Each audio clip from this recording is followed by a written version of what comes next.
My name is Marissa Cole. I am 37 years old. I used to believe Christmas was about family, even if it meant driving hours, working late, and quietly covering bills no one else noticed. But last December, something changed. The emails never came. The family drive folder disappeared. And a voicemail from my mother confirmed the truth. We all agreed you're not welcome at Christmas. At first I thought it was just rejection.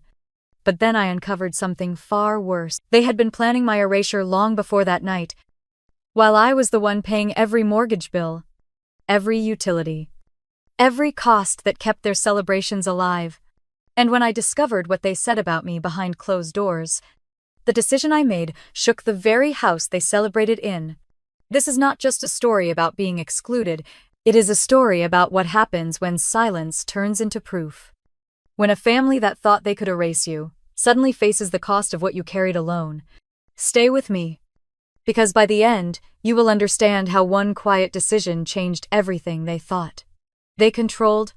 I did not know it yet, but the proof of everything I feared was already waiting for me, hidden in the places I checked every day without thinking. It was a Tuesday morning in early December, cold enough that the windows in my apartment in Durham carried a thin blur of frost. I sat at the kitchen table with a mug of coffee, cooling too quickly, my laptop open, waiting for something I knew, deep down, was not coming. Every year since I can remember, by the first week of December, there would be a thread of emails about Christmas. Who was bringing ham? Who was in charge of the pies?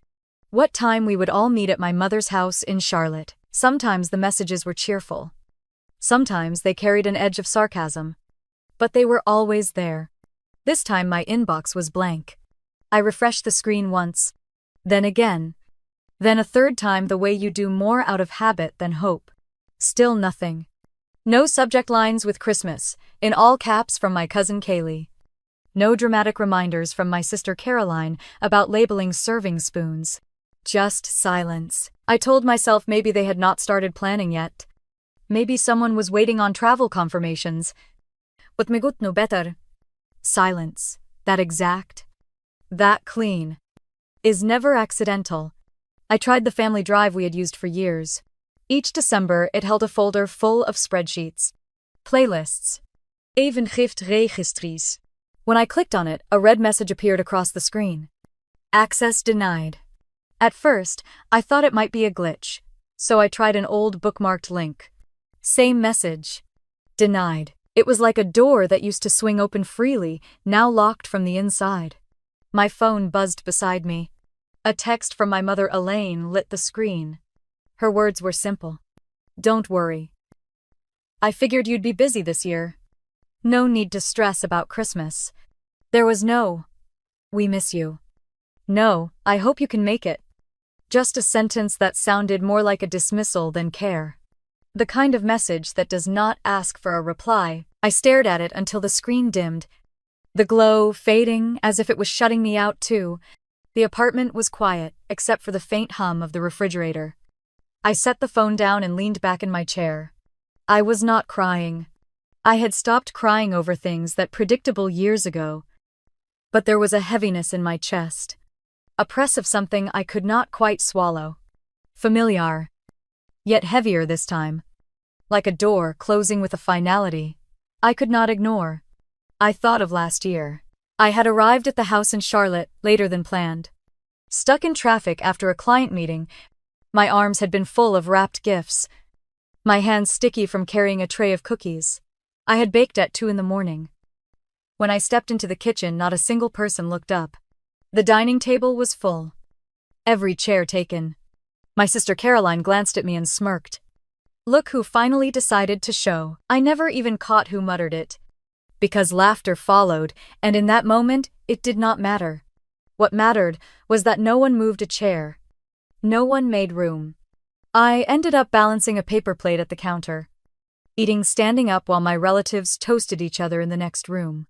I told myself then it was a mistake. Just stress, or holiday chaos. Families forget details. Right. They forget you do not eat pork, or that you always bring deviled eggs. No one admits to liking, but everyone finishes. I let it go. But now, sitting in my apartment with that text burning in my pocket. It did not feel like an accident. It felt orchestrated. Like a meeting had been held, and my name struck from the list. The coffee had gone cold. I poured it into the sink and watched the brown swirl vanish down the drain. Outside, the street was bright, with neighbors stringing up lights. The sound of children shouting as they ran between yards. Inside, the air was heavy. I closed the laptop. Not because there was nothing more to look for, but because I already knew what I would not find. That morning settled into me the way frost settles on glass, thin and invisible, until you breathe and realize you cannot see through anymore. I stayed at the table longer than I should have. My phone face down. The apartment silent, except for the low tick of the clock on the wall. My mother's words replayed in my head. Don't worry. As if the absence of a seat at the table was supposed to be a gift. I pushed the chair back, stood, and walked to the window. Across the street, a family was hauling out an artificial tree. The father adjusting the base while the mother untangled cords of colored lights. It looked effortless. The way they laughed at the mess. The way their daughter clapped when the top finally clicked into place. I watched until my breath fogged the glass, until I had to step back. The silence of my apartment pressed heavier after that. No invitation. No plans. Only the clear understanding that whatever family meant in our house, I was not included in it anymore, and for the first time I let myself feel it, not like a bruise to be hidden, but like a fracture that would not be ignored. I did not reply to my mother's message. I did not send a question to Caroline. I just let the phone stay dark and the room stay quiet, because deep down I already knew this was only the beginning. The phone rang just after 9 that night, while I was brushing my teeth, the vibration rattling against the wooden nightstand. I glanced at the screen and saw the word Mom in capital letters, the same way it had been saved years ago when I first set up the phone. I let it go to voicemail, standing frozen with the toothbrush still in my mouth. When the chime indicated a new message, I rinsed my mouth, sat on the edge of the bed, and pressed play. Her voice filled the room, flat and too rehearsed. We all agreed. You are not welcome at Christmas. There was no hesitation, no sadness, no attempt to soften the words. It sounded less like a mother struggling with a choice and more like a boardroom decision handed down without appeal. I sat very still, my thumb hovering above the screen. The message replayed once, then again, the same measured tone each time. By the second replay, I was saving it, my fingers steady even as my stomach nodded. I knew I would want that recording later. Proof that what I heard was not just in my head. I set the phone on the comforter beside me and stared at the ceiling. The words echoed in my chest, heavier each time they repeated. Not I feel it might be easier. Not it hurts to say this. Just the collective we. The cold verdict. It felt like being voted out of my own bloodline. The next morning, I woke early, restless, from dreams that left me with clenched fists and a pounding head. I reached for the phone as soon as I sat up.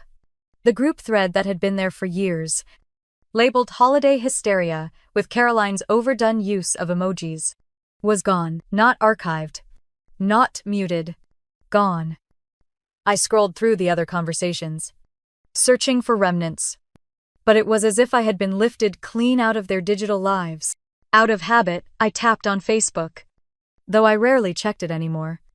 The first post on my feed was a picture of Kaylee, my cousin, holding a wine glass at my mother's dining table. Around her were familiar faces, 12 in total. My mother's hand resting on Kaylee's shoulder like a coronation. The caption read, "Doing what is best for the whole family is not always easy, but it is worth it." I zoomed in on the picture until the pixels blurred. The same chandelier I had helped my mother pick out. The same dining chairs I had ordered and driven down from Raleigh to deliver. Now filled with bodies that had voted me out. My chest tightened. Not with surprise, but with confirmation. There was no empty seat for me. No place card left waiting. I scrolled down and saw a comment from my cousin Nathan. Hard vote, but necessary. Another from Caroline with a line of clapping hands. I closed the app quickly. but the words had already lodged in my chest like a stone. The apartment was quiet again. The hum of the heater, the only sound. I stood at the counter and poured a glass of water I barely drank. My reflection in the kitchen window looked unfamiliar. Eyes darker, shoulders tense. I whispered the words to myself, testing how they sounded outside of my head. We all agreed. Saying it out loud made it real in a way even the recording had not. By noon, I tried to distract myself with work emails, typing out responses that felt mechanical. My phone buzzed again. A notification that the holiday hysteria group had been renamed The Real Ones. The name flashed across my screen like a taunt. I tapped it. But of course, my access was denied. For a moment, I considered calling Caroline, demanding an explanation. But I set the phone down instead. I knew exactly what she would say. That I was too sensitive. That I made things tense. That it was better this way. They always had an excuse wrapped up in a tone that made me feel like the problem. I went back to the voicemail that night, playing it again while I sat at the kitchen table. The same flat voice. The same sentence. It was astonishing how easily a family could edit someone out, as if silence and denial were cleaner than confrontation. I stared at the folder icon on my laptop, where our holiday photos used to be stored, and thought about how quickly things could be erased. Later, while scrolling through old emails, I stumbled on one from last year. Caroline had written an all-caps reminder not to forget table runners. She had included me, had even tagged my name with a sarcastic note about my late arrival. I read it twice, then closed it. The difference between then and now was too sharp. Last year, I was the punchline. This year, I was not even in the room. I pushed my chair back and paced the apartment, the boards creaking beneath my steps. The silence felt different now, heavier, like a house after everyone has left. But the lights are still on. I stood at the window again, watching the neighborhood across the street glow with decorations. Strings of lights twisted around porches, inflatables bobbing in the cold air. Their laughter carried faintly through the glass, distant but cutting. Inside my apartment, there was nothing but the ticking clock and the saved voicemail on my phone. I reached for it one last time before bed. Not to play the message, but to check that it was still there. Saved. Safe. Proof that my absence was not imagined but decided. I placed the phone back on the nightstand and turned off the lamp. The room settled into darkness, the kind of dark that feels both empty and sharp at the same time. My eyes stayed open longer than I wanted, listening to the hum of the heater, waiting for the silence to soften. It never did. The next morning, I woke with the kind of heaviness that comes from carrying something unresolved through the night. I made coffee and sat at the table with my laptop. Not to check emails this time, but to open the spreadsheet I had kept for years. Rows of numbers stretched down the screen, neat and predictable. Each one, a quiet reminder of what I had carried, month after month. Mortgage, utilities, property tax, insurance. It was all there. I clicked into the mortgage tab and scrolled to the very beginning. January 2020. The first payment, 4 years of steady withdrawals. Each line marked with the same figure, $1,420. 48 months of my life recorded in tidy cells. I traced the column with my finger as if I could feel the weight of it through the glass. That house had eaten more of my income than anything else I had ever paid for. Vacations I had skipped. Clothes I never bought. Dinners I turned down. Also, the payment could slide quietly out of my account on the first of each month. I leaned back and rubbed my eyes. For years, I had told myself it was temporary, that once my mother got back on her feet, she would take it over. I remembered the conversation in her kitchen when she asked me to co-sign. Her voice had been casual, her hand waving it off like it was no big deal. Just until the bank feels comfortable. Marisa, she had said, we will switch it once things are stable. I had believed her. Because back then, I still believed promises from her. I opened the digital folder where I kept scanned copies of important documents and clicked on the loan file. The PDF loaded slowly, the black text stark against the white background. At the top was my mother's name, Elaine Cole, listed as sole owner. Below that, In smaller type, my own name appeared. Not as owner, not as co-owner, but as co-borrower. The one who made the loan possible but held no claim to the house itself. I stared at the words until they blurred. My chest tightened in a way that felt less like shock and more like confirmation of something I had tried not to see. All this time I thought I was holding us both afloat. In reality, I was just the life jacket she strapped on for convenience. The silent support she could discard whenever she wanted. I pushed the chair back and stood, pacing the length of the apartment. The walls felt too close, the air too heavy. I pulled the document up again on my phone, just to see if the words looked different on a smaller screen. They did not. Owner: Elaine Cole. Co-borrower: Marissa Cole. My jaw tightened. The heater clicked on, rattling softly.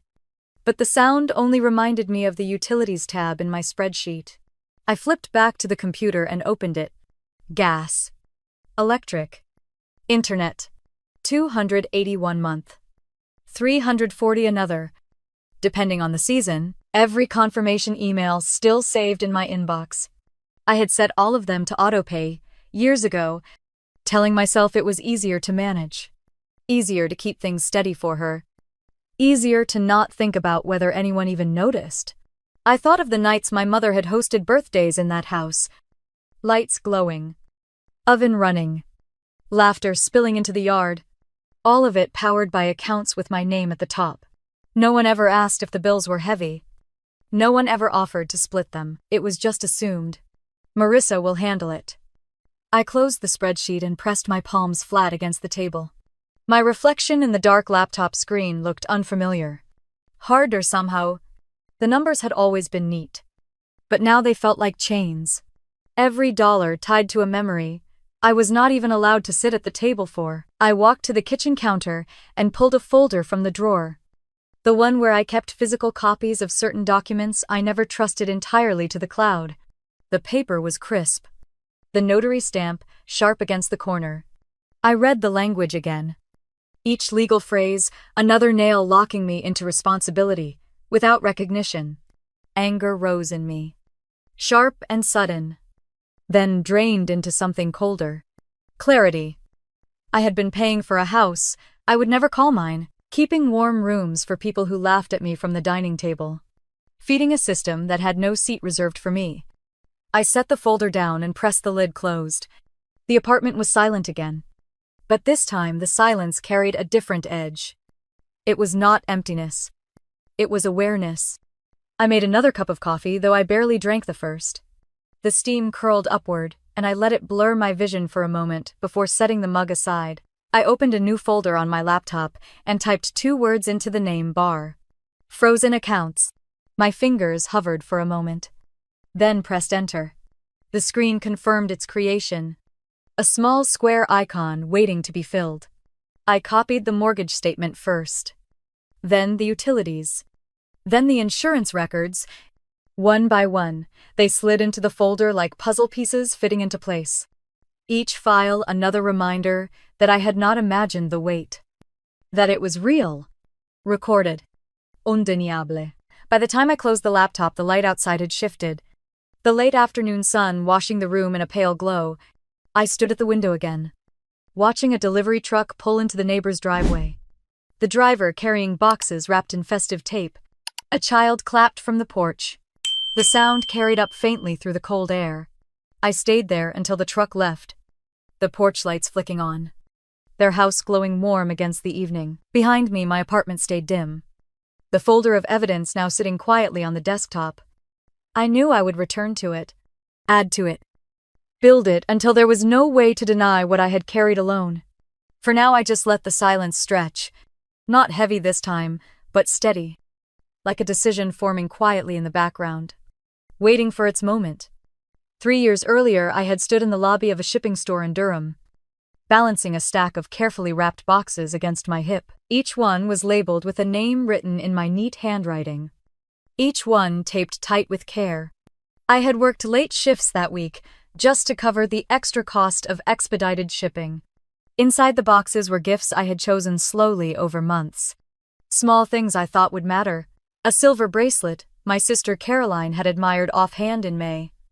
A scarf, in the exact shade of blue, my mother Elaine used to wear in her old school photos. Ornaments for the tree that reminded me of ones we had when I was a child. I remembered the feel of the cardboard against my arms as the clerk printed out labels. The total was higher than I had planned. But I slid my debit card across the counter without hesitation. It felt worth it. I told myself that when those gifts arrived in Charlotte, my mother and sister would smile and maybe, just maybe, remember that I was part of this family even from miles away. A few days later, I sat at my desk at work during lunch, scrolling through Facebook. The first picture that popped up was my mother's living room, crowded with relatives. Wrapping paper scattered across the rug. I zoomed in quickly, searching for the gifts I had sent.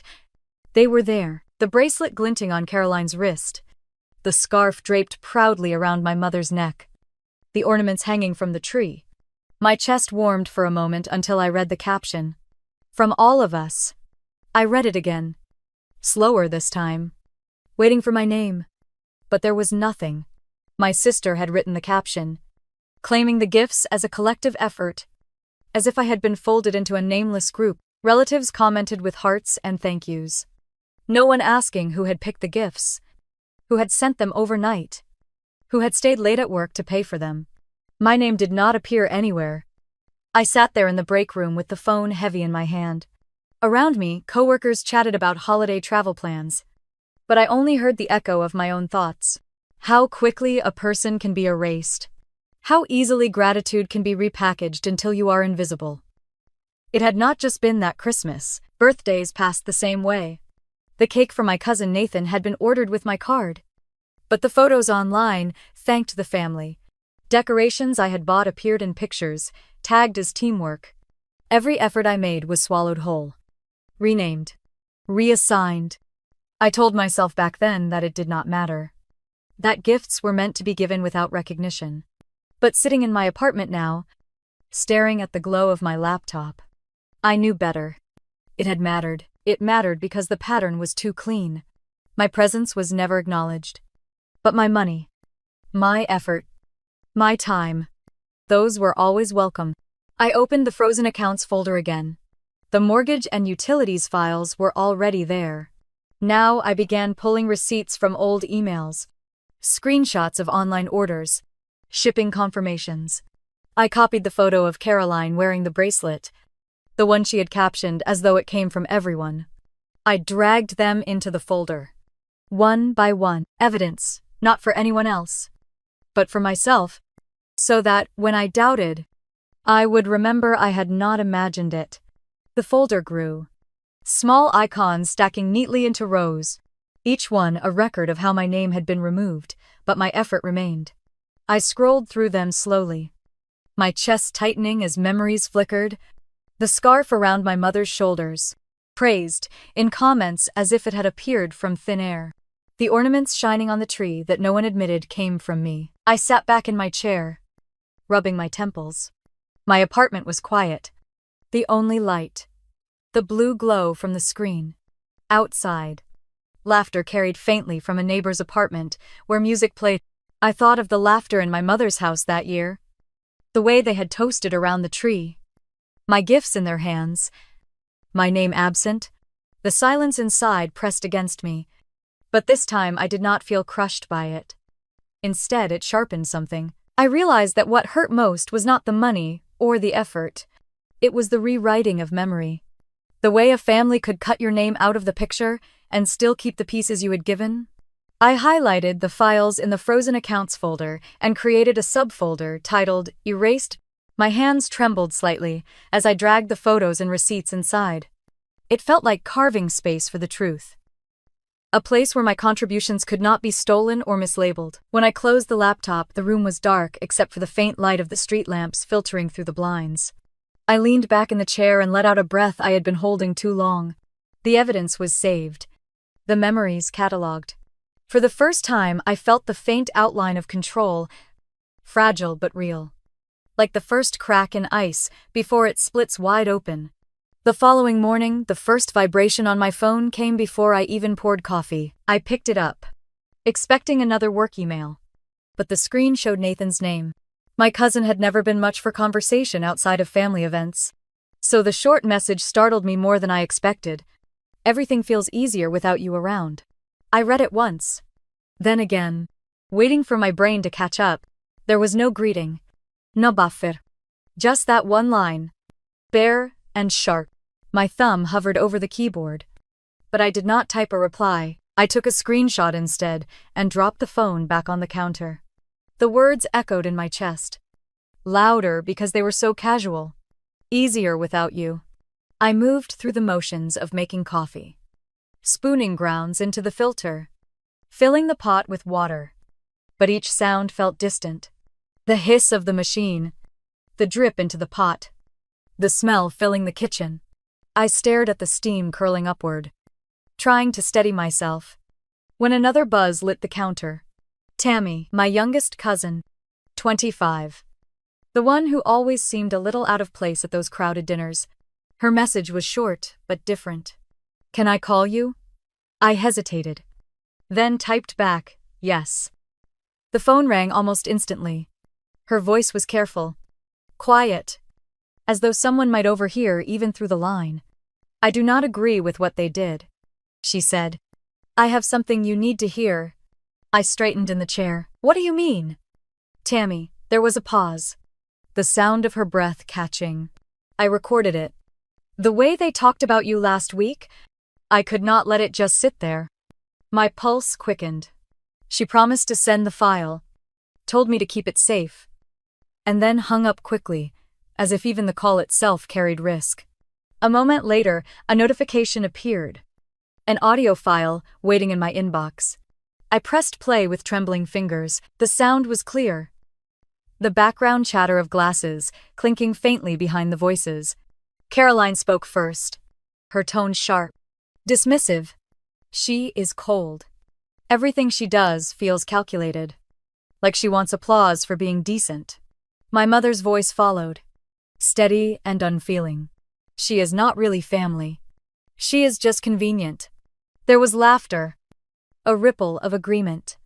Then Brian's voice slid in. Measured like he was discussing numbers at the bank. Do not stir the pot. Keep her name on the papers. It is clean. No need to rock the boat. The clip ended abruptly. Silence swallowing the room around me. I sat frozen. The phone heavy in my hand. The words looping in my head.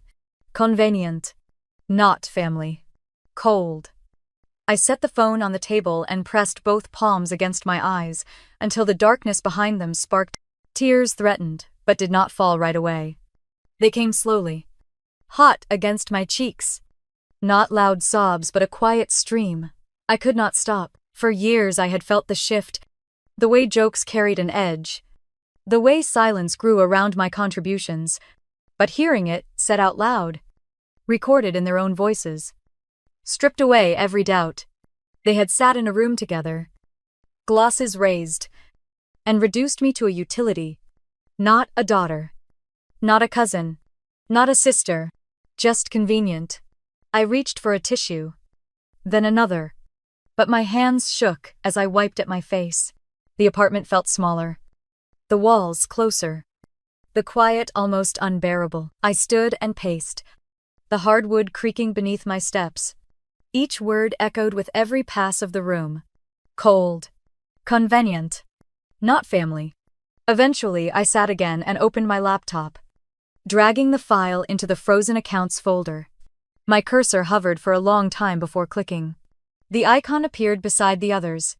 Another piece of proof. This one hurt more than any number on a spreadsheet. I leaned back, staring at the ceiling.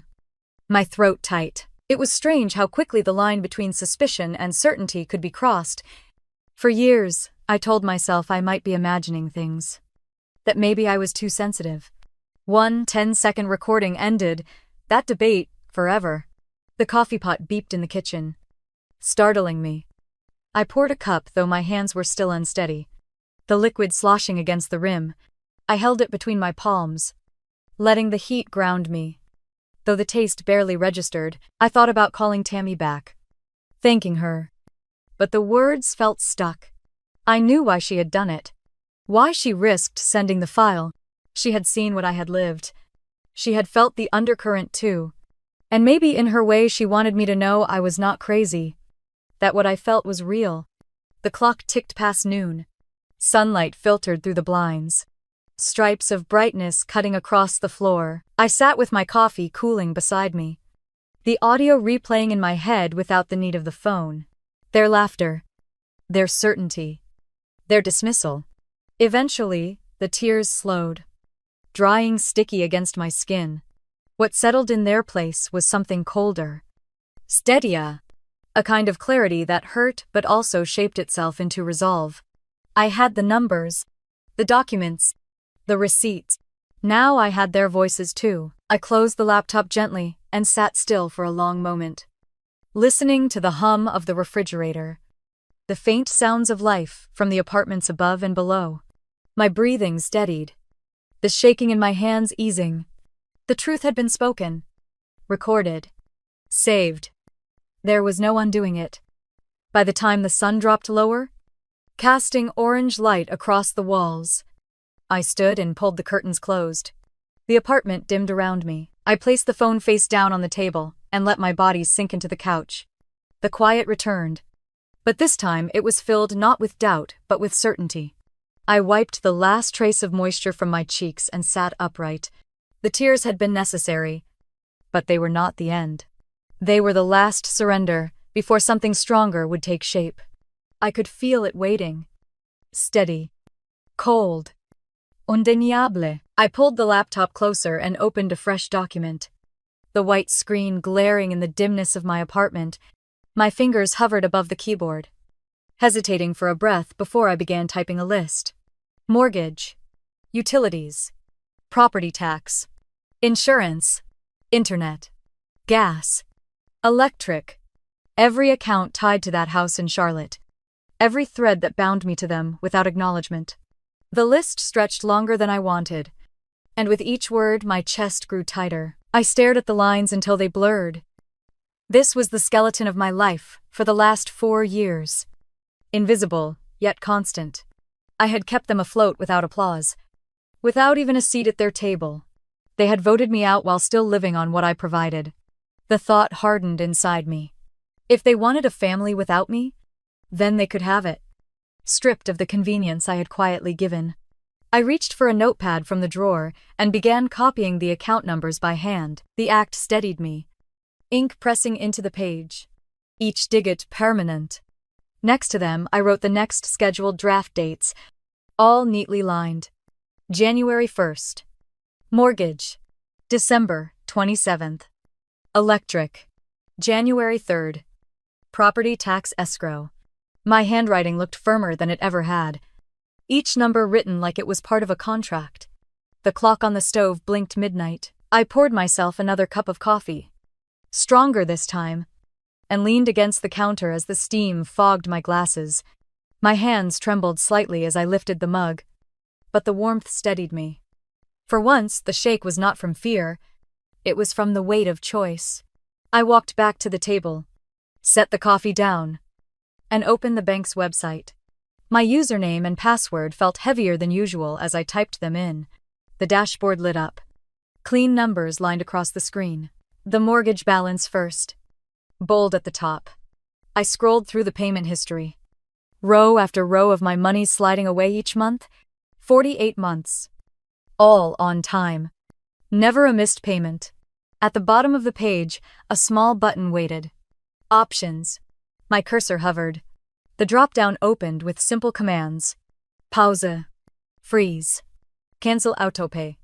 The words looked clinical, almost harmless. I sat there for a long moment, breathing slowly, feeling the heat of the coffee against my palm.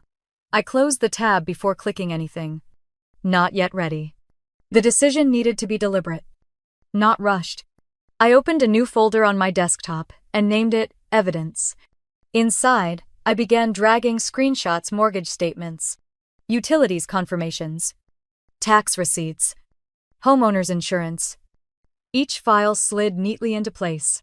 I added the recording Tammy had sent, the one where my mother's voice called me convenient, not family. I dragged in the Facebook post from Kaylee, smiling with my mother's hand on her shoulder, captioned about doing what was best for the family. The folder grew heavier with each edition, like it was absorbing years of quiet sacrifice. I paused and stared at it, a cold calm pressing into me. I had spent so long doubting myself. But here was the proof. Their voices, their faces, their denial. All documented. I picked up the phone again and reopened the banking app. The mortgage account appeared first. Scheduled payment blinking at me. My thumb hovered over the freeze option. The weight of years pressing behind that tiny button. My stomach tightened as if bracing for impact. I pressed. The screen shifted to a confirmation window. Your request to freeze this account has been submitted. A small green checkmark blinked. I let out a breath I had not realized I was holding. It was done. I set the phone down gently, as though the action itself carried ceremony. The silence in the apartment changed. It was no longer heavy with loneliness. It was sharp, decisive. The hum of the refrigerator sounded different, like a metronome keeping time with a new rhythm. I turned back to the laptop, opened another tab, and logged into the electric company. The balance was 0, thanks to autopay, but the account details still showed my name at the top. I clicked Manage. The same option appeared. Suspend. I hesitated, then saved a screenshot first, dragging it into evidence. Then I pressed the button. A confirmation email arrived instantly. Service scheduled to end December 24th at 6 p.m. I smiled without meaning to. Gas and internet followed, each one frozen, each confirmation saved. I typed out notes in the notepad beside me. Dimastampet. Account numbers circled. My handwriting steadied more with each entry. This was not chaos. It was clean. By 3 a.m. I had finished. Every account was locked, suspended, or scheduled to cut off. The folder on my desktop brimmed with proof. My shoulders ached from hunching over. But the fatigue felt different. It felt earned. I leaned back in the chair and let my eyes rest on the word frozen accounts printed across the folder icon. The irony almost made me laugh. They had erased me from their Christmas, scrubbed me from chats and photos, but now I had erased their safety net, the quiet machine that kept their house glowing and warm. I drafted 3 emails before bed. The first addressed to the Charlotte Observer reporter I had once worked with on a charity drive. The second to the director of the nonprofit where my mother volunteered. The third to Brian's branch supervisor at the bank. Each draft contained attachments, labeled neatly. I did not write accusations, only facts, documents, receipts, the recording, screenshots of frozen accounts. I saved them all in drafts. Not ready to send, but knowing I would. When I finally pushed the laptop closed, the clock read almost 4. My eyes burned, but my chest felt lighter than it had in months. I walked to the window and pulled the blinds back. The street outside was silent. The pavement, slick from frost. Across the way, a neighbor's house glowed with Christmas lights, blinking red and green in steady rhythm. I watched them flicker against the dark sky. And for once, the sight did not sting. I pressed my palm against the glass, cold seeping into my skin. This was not revenge born of rage. It was survival. It was stepping back from the endless drain of being convenient. They had called me cold. Maybe they were right. Cold was steady. Cold was controlled. Cold knew when to stop feeding a fire that only burned me down. I let the blinds fall back into place and walked to the couch. My body sank into the cushions, exhaustion pulling at me. But beneath it was something firmer. A decision made. A line drawn. The folder on my laptop waited, heavy with proof, patient with silence. My phone sat quiet on the table. Confirmation messages stacked in my inbox. For the first time in years, I was not waiting for their approval, their invitations, their votes. As I closed my eyes, the quiet did not ache. It hummed with certainty, like ice spreading clean across a lake.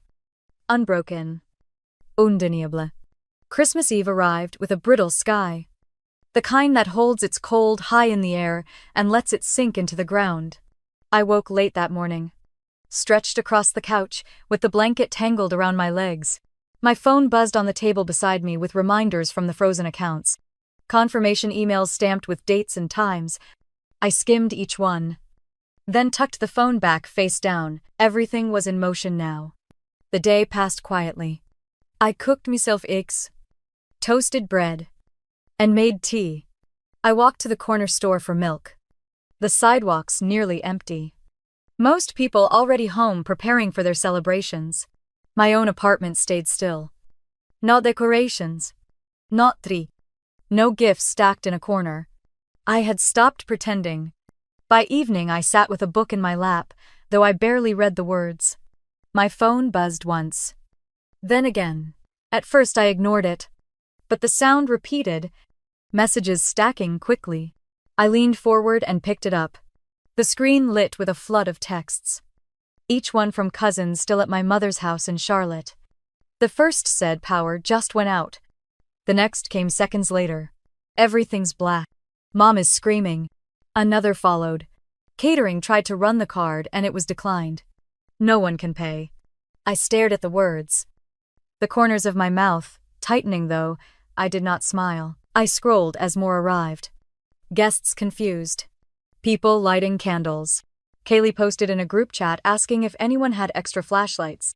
The image formed in my mind too clearly. The crowded dining room gone dark. The turkey cooling in silence. Voices rising as panic spread. A new message popped up. This one, from Caroline. Did you do this? I let the phone rest in my hand, my thumb brushing the edge of the screen. I did not type anything back. I did not need to. Another wave of texts followed. Faster now. Elaine called Duke Energy. They told her the account is inactive. Mom is shouting at customer service, saying it must be a mistake. Then the next one. Sharper. The rep told her the primary holder froze the account. The words settled into me. Colder than I expected. This account has been frozen by the primary holder. A line spoken by some stranger in a call center, but in my mind, I could hear it drop into the room like a gavel. I pictured my mother standing in her kitchen, cordless phone pressed to her ear, face stiff as the words sank in. Brian shifting uncomfortably at her side, realizing what it meant. Caroline pacing, her voice shrill, trying to find someone else to blame. Guests whispering, coats being pulled from the rack, the warmth of the house dissolving into shadows. Another message came from Nathan. People are leaving. Half the table already walked out. Mom looks like she's about to faint. I set the phone on the coffee table, screen up this time, and watched the messages roll across it like ticker tape. Each one a snapshot of the unraveling. Kids crying because the lights would not turn back on. My uncle trying to start the gas fireplace but failing. Someone's dessert order canceled because the card bounced.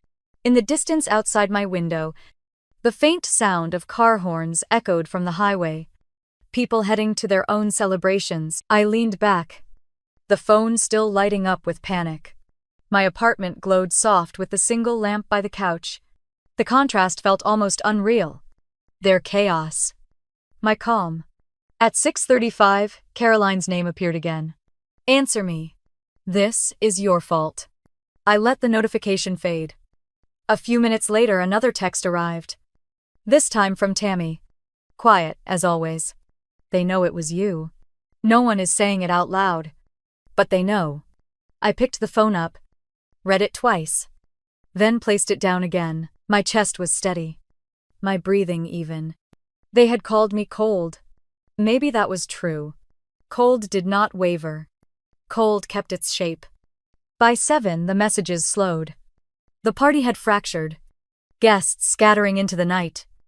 The last text that came through was from Nathan. Everyone's gone. House is dark. Mom just keeps saying your name. I stood and walked to the window. Across the street, my neighbor's house glowed bright with strings of lights and a tree framed in the window. Laughter carried faintly across the cold air. Muffled, but clear. I let my palm rest against the glass, the chill seeping into my skin. Behind me, the phone buzzed once more, then went still. I did not reach for it. I let the quiet settle in, steady and unbroken. While their night unraveled in the dark miles away, the morning light crept across my blinds in thin pale stripes.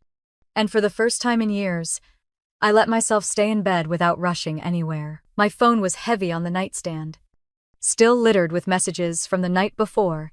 I scrolled through them lazily, rereading the panic I had already memorized, until a new notification blinked at the top. It was a news alert from the Charlotte Observer. I tapped it open, and the headline pulled me upright. Elaine Cole steps down as host of annual charity Christmas potluck. The article was short, almost clipped. The nonprofit board had released a statement thanking the community but announcing a change of leadership due to inconsistencies regarding donor contributions. My mother's name was missing from the list of acknowledgments. I read it twice, my pulse slow and steady. They had not printed my name, but they had carved hers out. An hour later, my phone rang with a number I recognized from years ago. Rachel Carter, a reporter I had once worked with during a food drive campaign. Her voice was brisk but cautious. I have received documentation about financial support for the Cole property. Can you confirm the authenticity? I walked to the kitchen, poured coffee into a mug, and leaned against the counter. Yes, I said. Every receipt is mine. The payments, the utilities, the mortgage, all of it. Rachel paused, then asked if I wanted to go on record. I told her no. I had no interest in a spotlight. I only wanted the truth to breathe. She thanked me and promised accuracy in her coverage. The call ended with the faint click of her keyboard already typing. By noon, the nonprofit's website had been scrubbed. Photos from the event disappeared. My mother's name vanished from every page that once praised her as a benefactor. In its place was silence, a glaring gap where her reputation used to sit. I sat back on the couch with my laptop resting against my knees, scrolling through the changes. There was a strange satisfaction in watching her carefully polished image unravel so publicly. She had built her life on appearances, on hosting dinners that looked generous while the weight of it rested on me. Now the mask had slipped, and the world could see the hollow underneath. The messages from my cousins kept coming. Caroline wrote in all caps, demanding to know what I had sent. Kaylee accused me of destroying the family name. Nathan said nothing, just sent an image of the darkened house with candles glowing weakly in the windows. Tammy texted quietly, they are panicking. They blame each other. Later that afternoon, another call came. This one from an unfamiliar number. The man on the line introduced himself as a regional compliance officer for the bank where Brian worked. His voice was clipped, professional. We have received an audio file regarding Mr.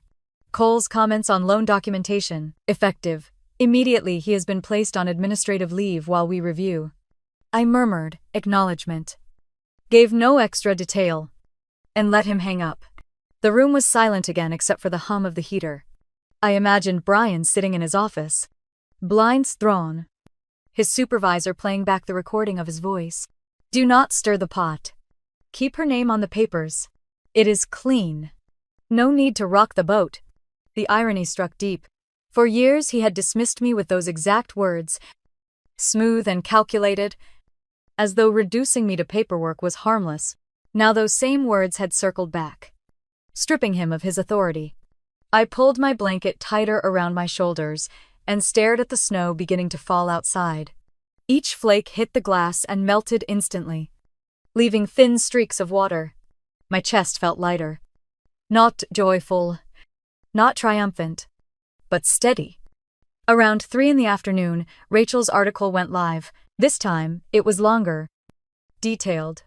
It outlined years of payments made by a co-borrower whose name was not listed on the deed. It mentioned utility accounts, insurance, tax records, all tied back to the same individual. The piece never named me, but it did not have to. Anyone who had been at that table, anyone who had laughed at my expense, would know. I closed the laptop and sat quietly. The hum of traffic outside faint through the walls, I thought about my mother. Her phone ringing non-stop. Her neighbors whispering. She had always cared more about appearances than anything else. Losing face in front of the community would cut deeper than losing power in her house. By evening, the text slowed. The last one I received was from Tammy. She wrote simply. Grandma asked what happened. No one will tell her. I set the phone down and let the message sit. The house in Charlotte was dark. The charity ties severed. Brian's career cracked open. And my mother's name erased from the board she worshipped. The mask she had worn for years was gone. And for once I did not feel invisible. I poured myself another cup of coffee. Stronger this time. And stood at the window as the snow thickened outside. The city was quiet. The street below, lined with glowing lampposts. My reflection looked back at me in the glass. Steady and unflinching. For the first time in years, the silence around me felt like company instead of punishment. The phone began buzzing again before the coffee cooled in my hands. Caroline's name filled the screen first, followed by a string of messages, each sharper than the last. You ruined everything. Do you realize what you've done? Mom is humiliated. The family looks like fools. I scrolled slowly, reading each line with the same detached calm. I used to read work emails. There was nothing new in her voice. Only blame hurled like it always had been. But this time it landed with no weight. I tapped the screenshot buttons carefully, storing each message, then slid them into the frozen accounts folder. They joined the receipts, the recordings, the photographs. I labeled them Caroline, Texts, Deck 24. It felt mechanical, like filing evidence into a cabinet. And in a way, it was. Minutes later, a new notification lit the screen. My mother's name appeared. The message short. We are still family. That was all she wrote. The same woman who had voted me out and stood in her dining room while my absence was toasted. I stared at the words, my thumb hovering. And then I set the phone down without typing a single letter. The screen dimmed and went black. Her attempt at reconciliation floating there, unacknowledged. The silence stretched for a few breaths before another buzz shook the table. Tammy this time. Her text came through like a whisper compared to the others. They are all fighting. Everyone is blaming each other. I pictured the house in Charlotte. Voices raised. Plates shoved aside. The family fractured under its own weight. Caroline pointing at Brian, accusing him of carelessness with the bank. My mother lashing out at Kaylee for posting pictures that drew attention. Nathan sinking into silence the way he always did when conflict boiled. And Tammy, the quiet observer, sending me glimpses from the edges of the storm. The snow outside thickened, flakes stacking against the window pane. Soft and steady. Inside my apartment, I saved Tammy's message too, sliding it into the same folder. I labeled it Family, Internal, Deck 25. My fingers were steady as I typed. Each keystroke, another reminder that I was not the erased one anymore. I was the one keeping the record. The phone rang suddenly. A call instead of a text. Caroline again. I let it vibrate against the table until it went silent. Seconds later, another call. This time from Brian's number. I muted it before the first ring ended. When my mother tried a moment after that, I turned the phone face down. The screen pulsed with their desperation, but I let it glow unanswered. I stood at the counter, sipping the last of my coffee, and listened to the quiet hum of the apartment. Each buzz of the phone was a contrast, their chaos pressing against my calm. The balance had shifted. And for once I was not scrambling to explain myself or defend my worth. More texts poured in. Caroline again. Her words jagged. You think this makes you strong, but all you did was tear us apart. Then Brian. Clipped and cold. Do you realize the legal mess you have caused? You will regret this. Finally. My mother again. We can move past this if you stop now. Come home. I screenshotted each one. Dropped them into the folder. Labeled them carefully. It no longer hurt to read. It felt like collecting exhibits for a case I no longer needed to argue. They had given me all the proof themselves. Each message another crack in their facade. Hours passed like that, the storm outside burying the streets in white, while inside my apartment, the folder grew heavier with evidence. I moved between the couch and the window, sometimes sitting, sometimes standing, always steady. The phone never stopped buzzing, but the noise only underscored the distance between us. By late afternoon, Tammy sent one more message. Mom is crying now. Caroline won't stop shouting. Brian left the house. Uncle Todd said he is done helping. It is falling apart. I read it slowly, then saved it. My chest tightened. Not with sorrow, but with something colder, cleaner. This time I was not the victim left outside the door. I was the one holding the record, the one shaping the truth. I closed the laptop and set it on the table. The snow had stopped, leaving the city wrapped in silence. My apartment glowed with the warm light of a single lamp, steady and calm. I let the phone rest face down again. Their voices trapped inside but no longer reaching me. For the first time, I saw the family's unraveling not as my loss, but as their own doing. They had built their foundation on denial, and now it was crumbling under the weight of their choices. I sat back on the couch, blanket pulled around my shoulders, and let the quiet of my space settle deep. This time it was not emptiness. It was proof that I no longer stood outside their storm. The morning after the storm had quieted outside, I woke to a steady throb of notifications waiting on my phone. I reached for it reluctantly, half expecting the same frantic texts from my cousins. But what I found made me pause. An email. Subject line bold in Caroline's familiar style. All capital letters. Legal action. I opened it. The words short and clipped, as if she had dictated them through clenched teeth. We will be pursuing a lawsuit. You have caused financial harm. Prepare yourself. My eyes lingered on the last sentence. Its false authority almost laughable.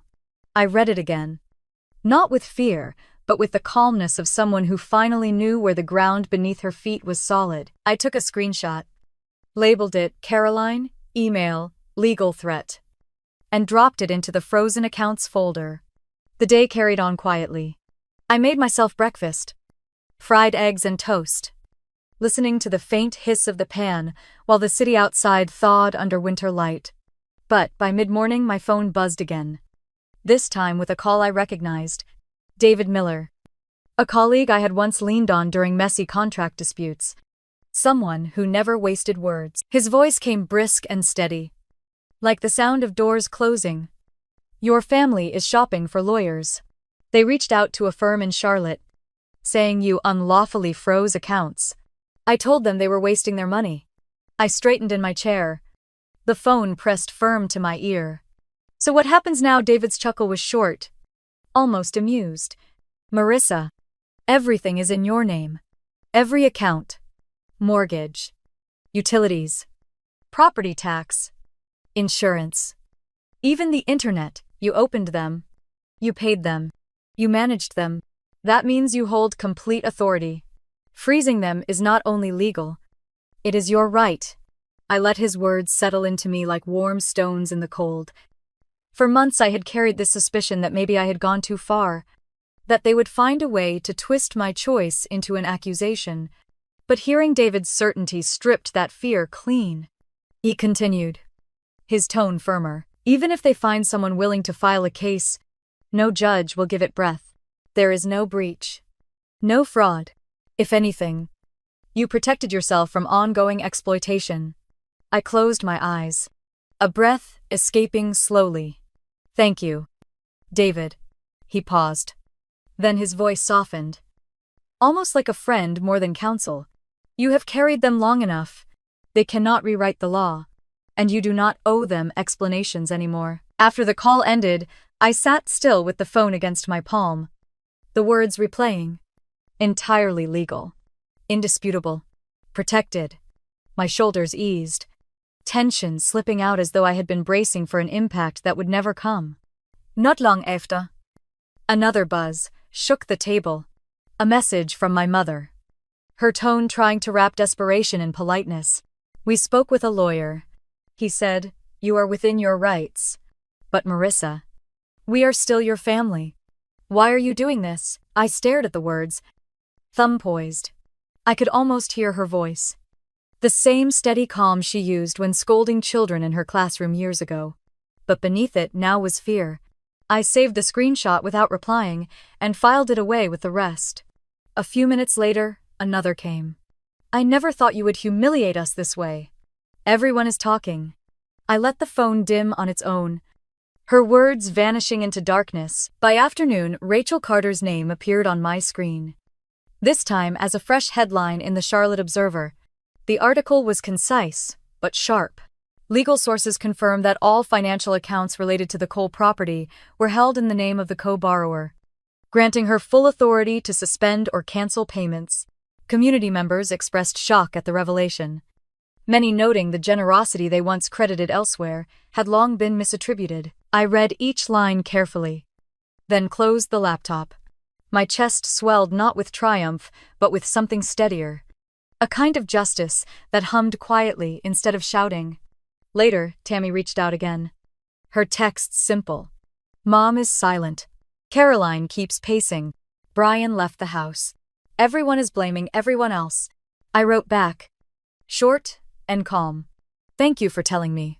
The sun dipped lower, orange light spilling across the apartment walls. I stood at the window with my coffee and watched cars inch carefully down the salted street below. Inside my chest, peace spread wider. The law was no longer something distant or unreachable. It stood at my side like a silent witness, reminding me that I had not overstepped. I had simply stopped being their convenience. That evening the phone rang again. The caller ID read restricted. But I answered anyway. A man's voice introduced himself as a compliance officer from the bank where Brian worked. We are reviewing an audio file in which Mr. Cole refers to documentation practices. Effective immediately, he has been placed on administrative leave. He paused, then asked if I had anything further to share. I kept my tone measured. Everything relevant has already been provided. He thanked me, and the call ended. Crisp as paper, snapping shut. I sat in the quiet afterward, picturing Brian sitting in his office as his supervisor replayed the recording of his own words. Keep her name on the papers. It is clean. No need to rock the boat. Words he thought would keep me trapped had finally trapped him instead. Snow had begun to fall again outside. Soft flakes swirling in the yellow lamplight. I pulled the blanket tighter around my shoulders and let the sight calm me. The house in Charlotte was fractured. The community now knew the truth. Brian's career trembled. And my mother's words of, "We are still family," rang hollow against the reality of legal fact. I turned off the lamp, letting the apartment rest in dim quiet. Their threats had melted into nothing. The silence that remained was not emptiness. It was law. Steady and undeniable. Standing where their blame could no longer reach me. The knock came late the next afternoon. Soft and patient against my door, I hesitated before opening it. Half expecting another delivery I had forgotten, I ordered. Instead, standing there with a small plate covered in foil, was Norma Fisher from 2 doors down. She was bundled in a wool coat, her gray hair tucked neatly under a knitted hat. "I blingle her." Surprised, but she smiled gently and lifted the plate. "Oatmeal cookies," she said. "Figured you might need something sweet." I stepped aside and let her in, the scent of sugar and cinnamon escaping as she set the plate on my counter. Norma had lived in the building for years, but we had rarely spoken beyond polite greetings. Yet now she looked at me with the kind of steady gaze that carried more weight than words. She sat at the edge of my couch, folding her gloves in her lap. "I saw the news," she said quietly. "About your mother. About the accounts. People whisper. You know how it goes."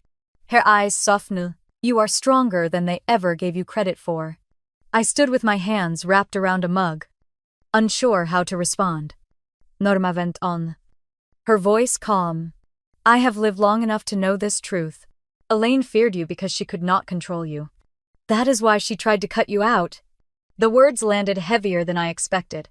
Hearing them from someone outside the bloodline stripped away all my old excuses. I sank into the chair across from her, feeling something release in my chest. For the first time in years, someone who was not bound by family politics had seen me clearly. We shared cookies in the quiet of the apartment. The sweetness was simple, almost ordinary. But it steadied me. Norma stayed only a little while longer before standing, slipping her gloves back on.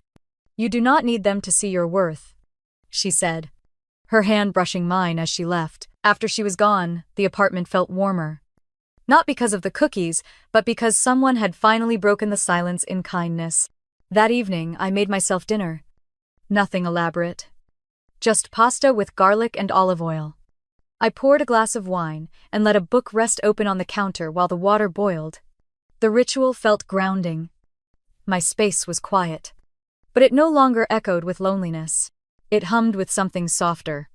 Steadia. 2 days later, Tammy showed up. Cheeks flushed from the cold. A knit scarf half unraveled around her neck. She slipped inside quickly, as if afraid someone might see her. In her hand, she held her phone, already cued to play. "They asked me to talk to you," she said, almost apologetics. She pressed play before I could answer. The recording was muffled at first. Voices overlapping in agitation. Caroline's voice cut through loudest. "We need her back. No one else can handle the bills." Brian muttered something about reputations. My mother's voice shushing him before breaking. "Maybe if she sees we still want her." The file ended abruptly. Tammy looked at me, her eyes searching. "They asked if I thought you would ever come back." I let out a slow breath, leaning back against the counter. "Tell them they should focus on how to keep the lights on before worrying about me." Tammy's lips curved into the smallest smile. Like she had been waiting for that answer. She slipped the phone back into her pocket. "I knew you would say that," she murmured.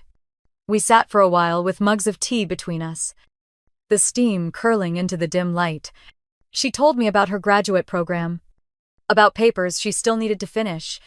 I listened, grateful for the normalcy, grateful that our conversation did not circle endlessly around my mother's house. When she left, she hugged me briefly, her scarf brushing against my cheek. "Be well," she whispered. The apartment door closed behind her, and I stood in the stillness with my tea. My laptop rested on the table, the frozen accounts folder heavy with proof. But I did not open it. Instead, I looked around my space. Small but mine. The lamplight glowing across the walls. I thought about the noise in Charlotte, the arguments Tammy had described, the fractured voices in the recording. For so long I had mistaken their chaos as proof that I belonged, that I had to keep fixing, paying, smoothing. But here, in this quiet, I realized peace was worth more than any invitation or apology. I rinsed the cups, set them on the rack to dry, and let the hum of the refrigerator fill the silence. For the first time, I did not ache to be part of their table. I felt grateful to have walked away from it. The next week, I drove across town to the bank. The road still edged with dirty snow from the last storm. The sky hung low and gray, the kind of winter morning that makes the world feel quiet before it stirs awake. I parked, shut off the engine, and sat for a moment with the folder on the passenger seat. Mortgage transfer, printed in red ink. Inside were notarized forms, account records, every piece of proof I had prepared. When I stepped inside, the warmth of the building wrapped around me. The faint smell of coffee drifting from behind the counters. A young teller greeted me and directed me to a loan officer's office. I followed the carpeted hallway, each step steady, each breath slow. The officer looked up from his desk as I entered, his smile professional but neutral. I placed the folder on the desk, sliding it toward him. "I need to remove my name from the mortgage on a property in Charlotte. The account is in both names, but the title belongs solely to Elaine Cole. She will assume full liability." He adjusted his glasses and opened the folder, scanning the documents carefully. His pen tapped once against the desk before he nodded. "You have the notarization. This is complete.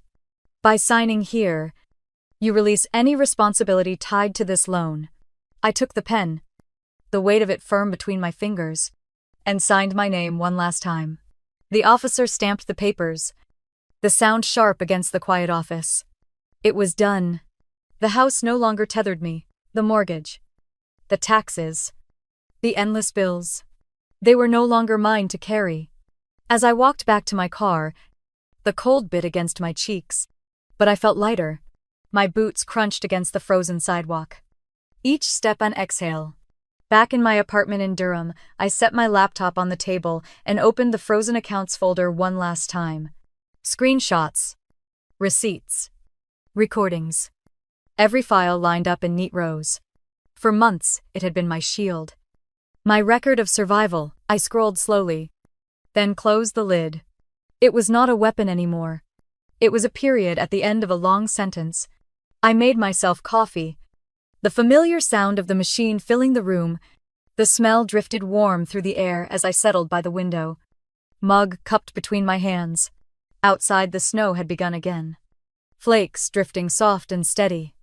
Coating the street in white. The world looked quiet. Almost new. I whispered the words out loud. Not for anyone else, but for myself. I did not destroy them. I only stopped giving them access to my sacrifice. The truth landed like a stone dropped into still water, rippling out but settling steady. For years I had believed that love meant giving without end. That loyalty meant silence, even when it cut deep. But sitting in that small apartment, watching snow fall across Durham, I finally understood. Walking away was not cruelty. It was survival. My phone sat on the table. Dark and silent. No new messages. No threats. No pleas. And I did not reach for it. Instead, I took another sip of coffee and let the warmth fill me. A reminder that peace could be this simple. If you have ever carried a family that refused to see you, if you have ever poured yourself into people who only called you convenient, I hope you hear this. You are not weak for walking away. You are not cruel for choosing yourself. Sometimes the strongest thing you can do is freeze the access to your sacrifice and step back into the light of your own life. I want to hear from you. Have you ever had to choose peace over obligation? Or walk away from a table that no longer had a seat for you? Share your story in the comments. Tell me where you are watching from. And if this story touched something in you, make sure to subscribe so you do not miss the next one. There are more stories ahead. More voices to be heard. And more truths we are finally ready to tell together.